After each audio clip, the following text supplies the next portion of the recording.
Hey guys, this is going to be pretty impromptu. I have no idea how I'm going to go over these, but I wanted to show you some stuff. I obviously didn't leave all the code on these little assignment that I'm going to show you right here because that would just, I don't want to give you all the answers, but at least for 8.10, I definitely went over all the stuff that you need to go over. So everything in this file from here up is basically what you would have completed had you completed the OHS module. So I'm not going to necessarily go over this in detail. I will just say that the reason it's green is because we've taken that original Alice file, we've turned it into a very, very long doc string. And a doc string is a very special type of string that allows you to use formatting and stuff inside the string, which uses the 3 quotation marks. You'll use those for like more of a productive purpose later in the semester, or just later in your career in Python. But and so then we all these you go through during the modules. Very simple count words. You're teaching you how to run things like methods and functions. Remember, functions are things that things that take arguments to run.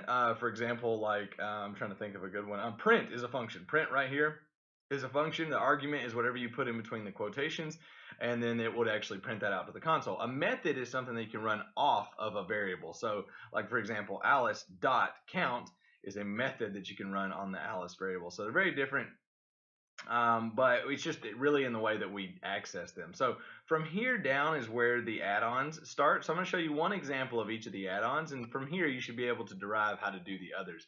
So the first one is finding the index of the word Alice. So we run the so for example, we run the dot index method on our big variable that is Alice, and what it'll do is whatever we put inside the quotations as the argument, it's going to give us the first time that occurs.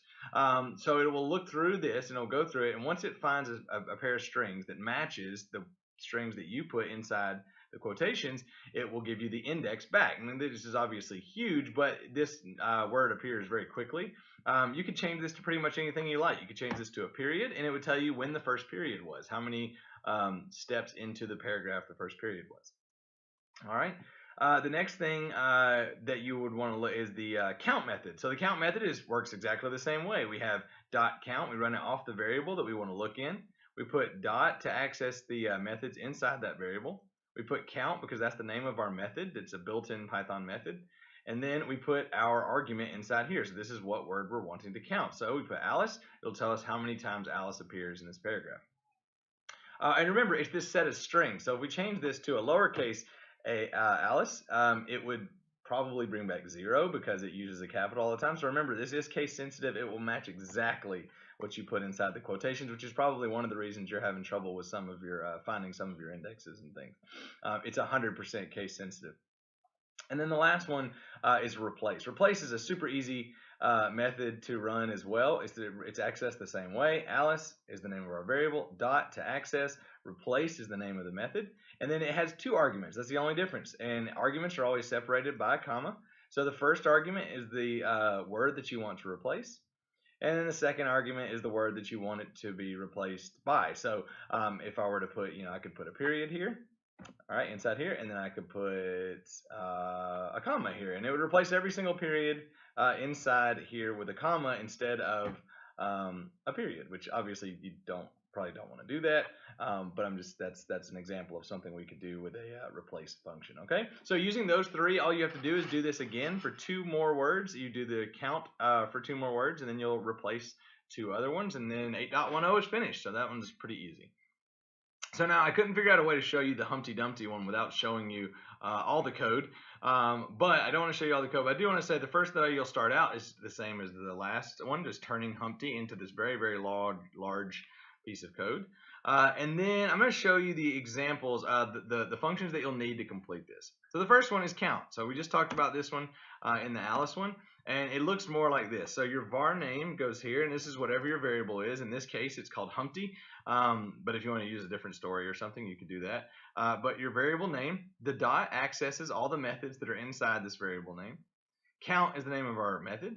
And then our argument is a string. And this string is whatever we want to count. So for example, if we put Humpty, which I think is capitalized, but let's just put the word larger.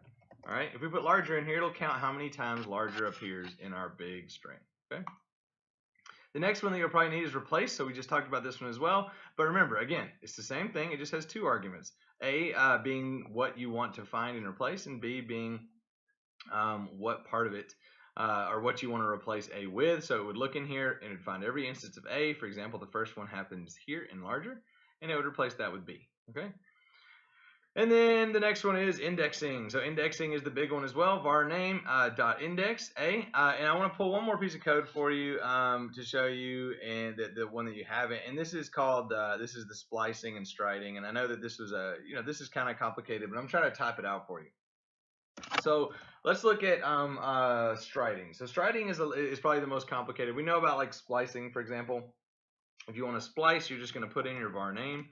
You're going to use block quotes, which is a little bit different than normal. And then you'll put in your number of how many jumps you want, or where you want to splice that at. So for example, if I put 3, it's going to it's going to cut my array at the third index, right before the third index. So 0, 1, and 2 will appear in my new string, or in my new list. So striding is a little bit different. Striding has 3 arguments, all right? It has your first number, okay? Then it has a colon, then it has your second number, and then it has a colon, and then it has your third number. And it's important to know what these represent. So I'm going to write these out, and then you could probably copy and maybe save this image or something. So the first one indicates where you want to start cutting, okay? So wherever you want to start, that's what you would go in the first number. So for example, if I wanted to start on the 15th letter of this, I would put in a 15, and that'd be the first letter. The second argument is where you want to end. So where do you want your striding to end? Where do you want it to stop? So I could put like 346 here or something, or however long my string was. And then this is how many jumps you want to make each one. So I'll put number of jumps. And normally, like I think in the OHS they use one where you jump like 2. So for example, let's say that I put 0 here, or just left it blank, but I'm going to put 0 for now. And let's say I put 2265 because that's how many, I think that's how many words there are in Alice maybe, but maybe in Humpty Dumpty, I'm not sure. But let's say that's the max number. And then number of jumps, let's say I give this 2. All right.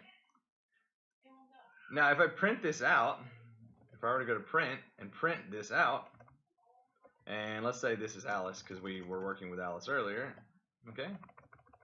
And I print this out, what I'm going to get is I'm going to get every second letter in Alice. So it's not going to take 0, all right? But it's going to jump to 1, and I'm just going to give me 1. And then it's going to give me, it's going to take 0 because that's where I'm telling it to start. And then it's going to take the second, then it's going to take the 4th, and then the 6th, and then the 8th.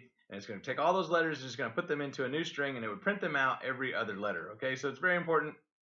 Let's see if I can run. I'm going to run this file as well. This is the Humpty file. I'm going to run it just so you can see what a clean running completed final assignment is. It should print out the entire, the first thing it should do is tell you the total number of sentences. Then it should tell you the total number of elements. It should tell you the word list, okay, and the number of words. It should print it out in list form, so every single word will be broken up.